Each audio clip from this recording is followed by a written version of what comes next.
Hello everyone. Before we start today's video, if you could all do me a solid and lightly tap the like button, perhaps share the video about and leave a comment. If you are not subscribed, subscribe as well. It would greatly help this channel. Thank you very much.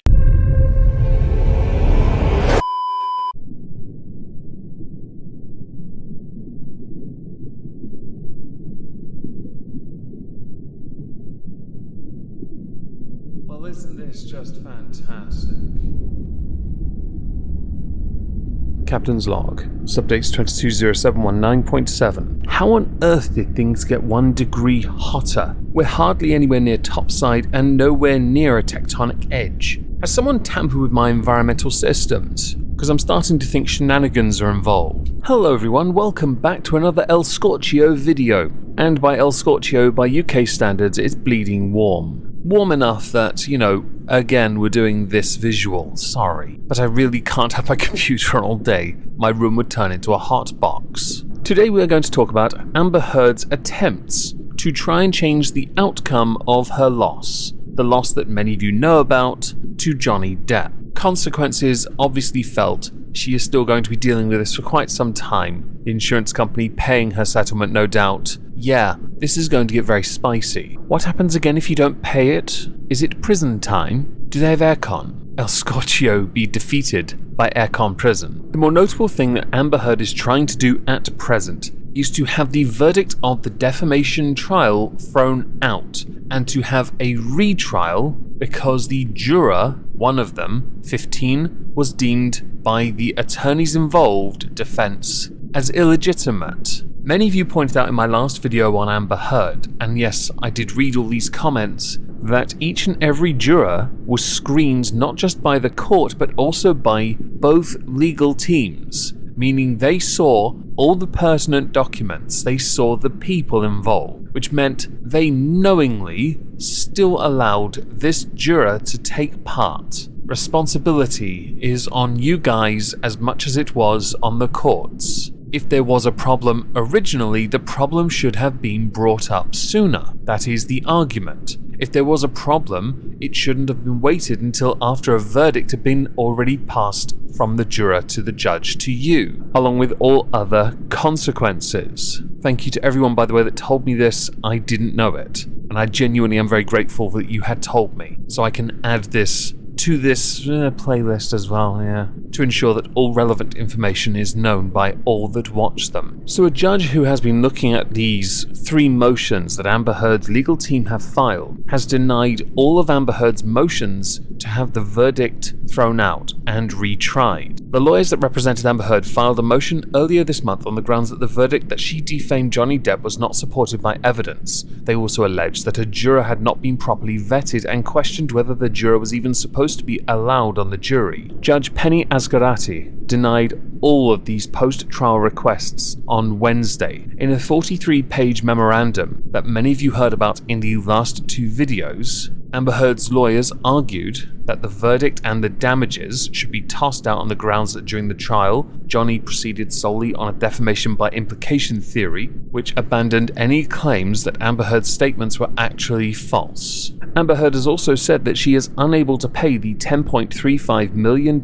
in damages that she owes Johnny Depp. Now, Johnny had offered you a way out. You had been found to have defamed him. He was after a paltry $50 million. You, for your countersuit, were after $100 million. You got $2 million because one of the lawyers representing Johnny had defamed you. Yes, Johnny got 10.35. It would have been 15, but the statute limiting whatever took it from 15 down to 10.35. Your insurance company don't want to pay that and are arguing certain limitations apply depending on state. That is going to be tasty to watch unfold. After the original verdict, Elaine Bredhoft, the lawyer representing Amber Heard, had said that Amber can't afford this. She really can't. She also cannot afford an appeal. And we now know this for certain because to lodge an appeal, she would have to fork up $10.35 million as a bond, upfront, full amount, to then get the chance of an appeal. But as her net worth is negative 8 million, I don't think she's going to be able to do it, not unless she's able to get a loan off someone really wealthy and stupid. But Johnny had offered you a way out. The way out was simply walk away. Walk away now,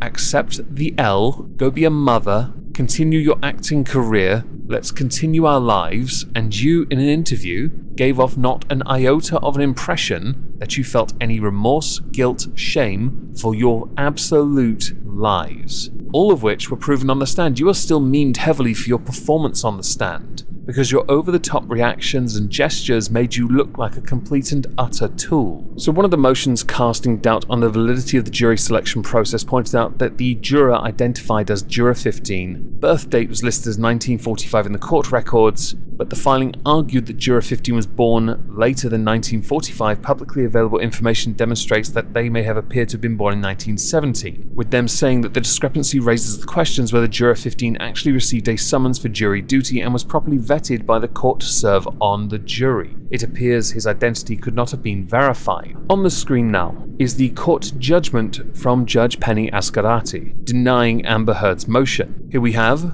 this cause came before the court upon defendant Amber Heard's post-trial motions. After review of defendant's post-trial motions, plaintiff's opposition and the relevant statutes and case law, it is therefore ordered as follows. Defendant Amber Heard's post-trial motions 1 through 6 are denied for the reasons stated on the record. Defendant Amber Heard's post-trial motion 7 is likewise denied for the reasons outlined below. The purpose of voir dire is to obtain a fair and impartial jury. Voir dire is necessary to ascertain whether any juror has any interest in the case or any bias or prejudice in relation to it, and that he in fact stands indifferent in the cause. The summons issued for Juror 15 listed his legal name and address, and no birth date was noted. The court has pulled Juror 15's jury questionnaire, attached and redacted filed under seal. Juror 15 completed the jury questionnaire as himself filing in his proper birth date. The information presented on the jury questionnaire matches the information Juror 15 provided to the court. Juror 15 was vetted by the court on the record and met the statutory requirements for service.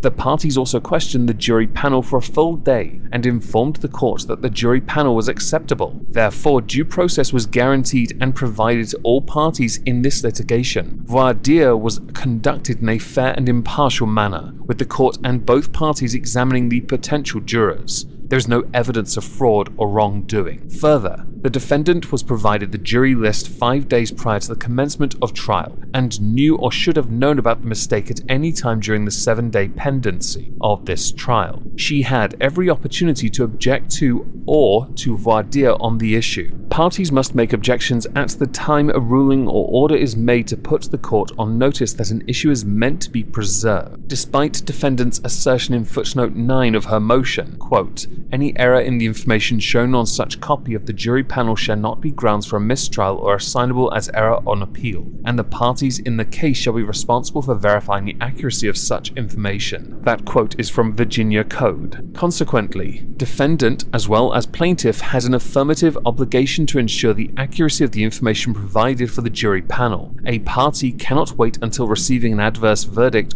to object. For the first time on an issue known since the beginning of the trial, the issue has been waived. Even if, argumendo, the objection has not been waived, objections to an alleged discrepancies in jury lists and any legal disabilities of potential jurors must be made in accordance with Virginia Code. That section provides, in relevant part, unless objection to such irregularity or disability is made pursuant to subsection A herein, and unless it appears that the irregularity was intentional, or that the irregularity or disability be such as to probably cause injustice. In a civil case to the party making the objection, then such irregularity or disability shall not be cause for summoning a new panel or juror, or for setting aside a verdict or granting a new trial. Virginia Code, and then all those bits there. Furthermore, while parties must make this objection while following the above procedure, the party moving under this code section must provide some evidence of prejudice. Defendant has neither followed the proper procedure nor shown evidence of prejudice. Defendant does not allege Juror 15's inclusion on the jury prejudiced her in any way. The juror was vetted, sat for the entire jury, deliberated and reached a verdict. The only evidence before this court is that this juror and all jurors followed their oaths. the court's instructions and orders. This court is bound by the competent decision of the jury. Signed, Honourable Penny S. Ascarati. The judge herself has indicated that she does not want this to continue, which is why she dismissed it all. But if they do want to make an appeal, they can of course go ahead and do that with another court. Part of me thinks she's going to bring this to the UK because we're a bit sympathetic to her plight as a poor defenceless woman that's beaten every single partner she's had in the past. Allegedly. I know Amber Heard might be hedging her bets with a tell-all book, but I would advise against it, Amber. Take the out and the L while you still have the chance. A tell-all book could be seen as further defamation of what you've done. Further defamation where everyone doesn't believe you anyway, and the only people that are going to buy your book are just going to upload all the pages online so no one else wastes their money buying it. It's unlikely to make the money you need to then be able to pay this legal fee. Take the L, and then you don't have to pay the money at all. You get to keep the money you currently have, and you can, well, what little money you have, and raise your child in a healthy, safe, financially stable environment. You're putting the priorities of your selfish narcissism, which sounds like the same thing twice really, doesn't it, over that of your more important priorities. And you have more important priorities, Amber. The judge has smacked you down, take it, and move on with your life. I don't expect you to do it, because you are arrogant enough to truly believe you're still in the right. You defamed him, and in that trial, he still proved you were the abuser, not him. Move on, please. This is getting embarrassing now. As we've reached the end of the video, I'm going to take the opportunity to promote some things. Firstly, there's a new video on Moistski Reads. Yes, I have a channel where I do readings of poetry and short stories. I'm going to try and do longer ones when it cools off in the autumn. I have a channel called Omegon 2 Electric Boogaloo where I upload other exclusive videos to that channel. And if you'd like to help me finish my log home, I have a coffee link down below. Please consider helping me as I try and get solar power sorted out for it, as electric costs far too much. Thank you.